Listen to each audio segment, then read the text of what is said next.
gente discute muito pouco aqui no Ceará é a questão dos deslocamentos urbanos. A gente tem um problema muito grave nas periferias de Fortaleza e também, principalmente na região metropolitana, que é, por exemplo, um grupo faccionado chegar num condomínio desses de Minha Casa Minha Vida e expulsar todo mundo. Calcaia, por exemplo, é um caso que tem muito isso. E eu fico muito pensando que é um problema que a gente fala pouco sobre isso. Assim. Para onde vão as pessoas expulsas pela facção? O que elas fazem depois disso? Assim, qual é a resposta estatal em nome de uma política pública que a gente tem tido no Ceará para responder esse problema que é tão grave e que não é uma novidade na América Latina, né? Assim, a gente tem vários exemplos no México, na Colômbia, a gente tem vários exemplos de locais onde isso também aconteceu e que a gente, de alguma forma, deveria ter aprendido com essas experiências para não repetir os mesmos erros de abandono dessas pessoas, né? Mas hoje, no Ceará, a gente tem esse problema que a gente não tem, digamos assim, um número oficial. Quantas pessoas são deslocadas urbanas no Ceará? A gente não sabe. Onde é que estão essas pessoas? O que é que essas pessoas fizeram? São elas que vão ter que pagar pelo aluguel em outro local? Isso é um problema de polícia? Eu não acho que seja. Isso é um problema de habitação, isso é um problema de política social. Então a gente tem, de alguma forma, esse tema da violência das facções, digamos assim, entrando por outras esferas que não necessariamente sejam respostas fáceis, né? O problema que eu vejo muito aqui no Ceará é que nos últimos anos a gente tem confiado de que o problema das facções vão ser resolvidos com mais polícia. E aí a gente tem feito inúmeros concursos de polícia, expandido o aparato militar aqui no Ceará, e isso não tem resolvido o problema. A gente pode até falar sobre redução de homicídios, né? A gente teve, por exemplo, em 2019, que a gente teve uma grande redução do número de homicídios. Esse ano a gente também, de alguma forma, está vivenciando uma queda do número de homicídios comparado ao ano anterior. Mas essa redução do número de crimes violentos, ainda que eles sejam importantes, eles não dizem tudo sobre a dimensão da violência no cotidiano das pessoas. E acho que isso é uma ideia muito importante, né, assim, da gente carregar. A violência, ela chega em várias esferas de diferentes formas no cotidiano das pessoas. Não é simplesmente um crime violento, ainda que a gente tenha que levar ele em consideração. Aí eu queria voltar, falando sobre isso, a uma coisa que eu falei anteriormente, que também pode ser chocante, que é a coisa da falácia de que a facção chega onde o Estado não chega, né? Por que é que eu digo que é uma falácia? Porque o Ceará ele tem se tornado também um exemplo para a gente entender esse problema, que é, o crime organizado ele só é possível pela participação ativa também de agentes públicos da polícia. A gente tem vivenciado, pelo menos desde 2018, 2019, inclusive uma operação do Ministério Público chamada Operação Gênesis, quem tiver curiosidade, né, de procurar, que é uma operação que tem investigado organizações criminosas de policiais. E, enfim, tem trazido à tona, né, na mídia vários problemas, inclusive policiais envolvidos com segurança privada, né? Eu lembro de um caso recentemente que foi lá no Planalto Ayrton Senna, de policiais que fazem uma segurança privada de uma casa de jogos de azar, que é uma coisa legal, né? E a gente tem vivenciado muito essa entrada dos agentes públicos nessa dinâmica do crime organizado, né? E aí eu queria trazer um dado para vocês, não sei se vocês tiveram, saiu no Povo, mas saiu principalmente no jornal O Globo, que foi uma pesquisa recente sobre policiais indiciados pelo crime de tortura. E traz um dado muito chocante, que é o seguinte: nos últimos 5 anos, a cada 5 policiais indiciados por tortura no Brasil, um era do Ceará. Isso é muita coisa.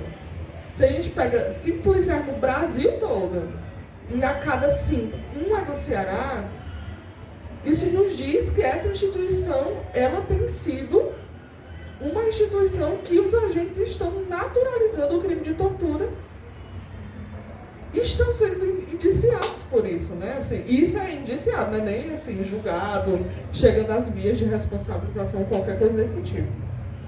E esse dado, ele para mim, me coloca muito temor, né? E aí, de novo, por causa dessa questão de expansão da polícia militar como respostas aos nossos problemas sociais.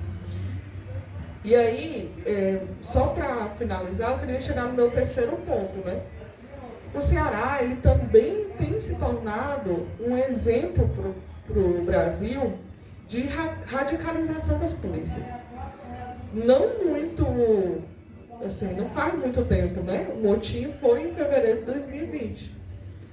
Se a gente comparar o motim de 2020 com o motim de 2012, né? Aquele da virada do ano, a gente percebe nesse motim de 2020 uma questão bem diferente, que é um teor bolsonarista muito forte. A gente teve políticos diretamente ligados à base do governo Bolsonaro fazendo discurso em palanque durante o motim.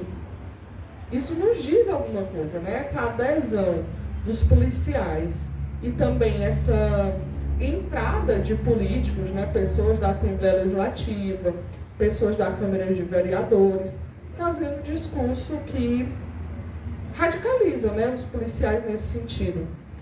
Eu lembro muito que, na época, a gente teve até a vinda do então ministro da Justiça, Sérgio Moro, que sobrevoou Fortaleza, só Deus sabe pra quê, né? Assim, até hoje não vejo muito sentido de você sobrevoar um local, enfim. Mas ele veio um pouco nesse sentido, né? E não fez nenhuma fala condenando o motim na época, nunca falou nada do tipo.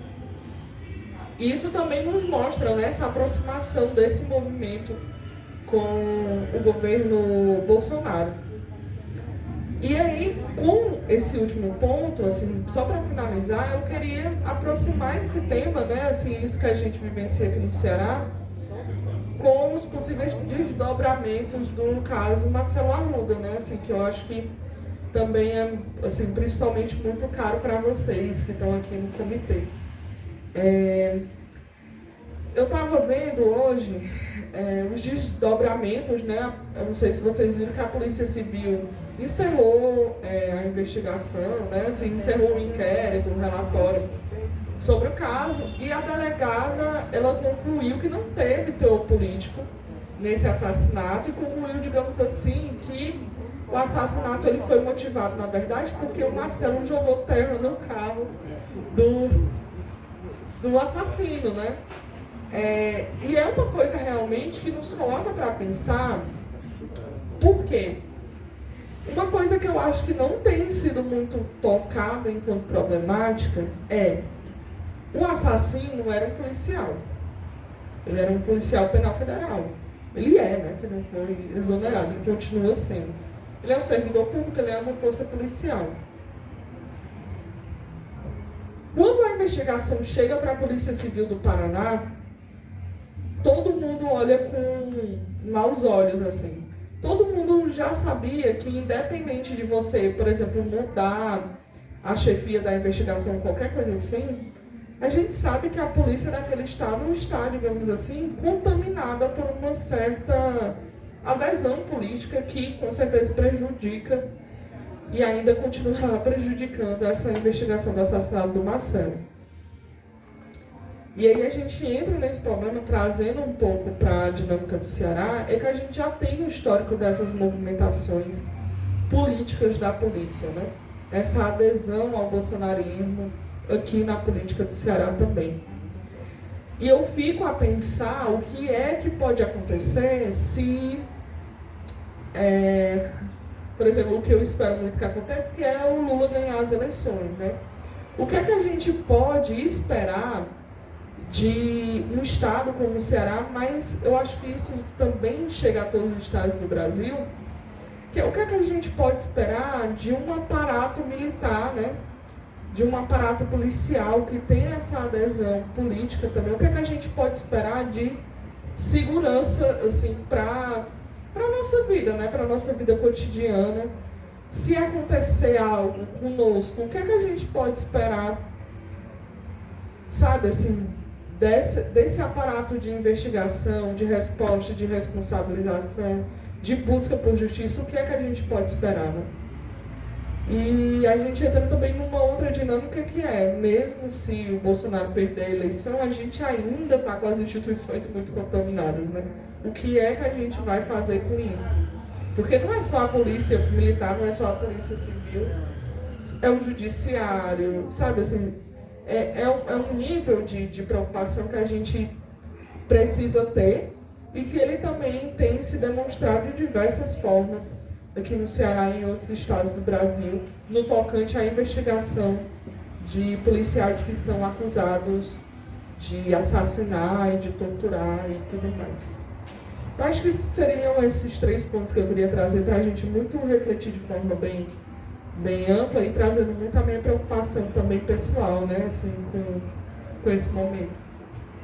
Para mim é muito difícil mesmo, assim, e aí eu trago muito isso, desse mal-estar físico, né, da falta mesmo de segurança, assim. Hoje, por exemplo, eu estava saindo com minha família e eu estava com muito calor e com muito sol e eu saí com o boné do MST e eu fiquei assim, você pensa 2 vezes, né, assim, antes de sair de casa, com uma coisa que não é nada demais, assim, é só um adereço, né?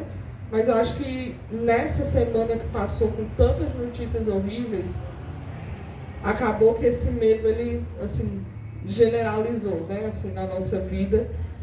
E, infelizmente, eu não tenho esperança que as coisas vão ficar melhores nos próximos meses até as eleições. Mas eu acho que é muito importante a gente poder fazer essas reflexões, porque isso também diz muito do tipo, né, de segurança pública que a gente possa querer construir num possível governo popular e que a gente vai ter que demandar várias coisas nesse sentido se a gente quiser um caminho diferente nos próximos anos, né?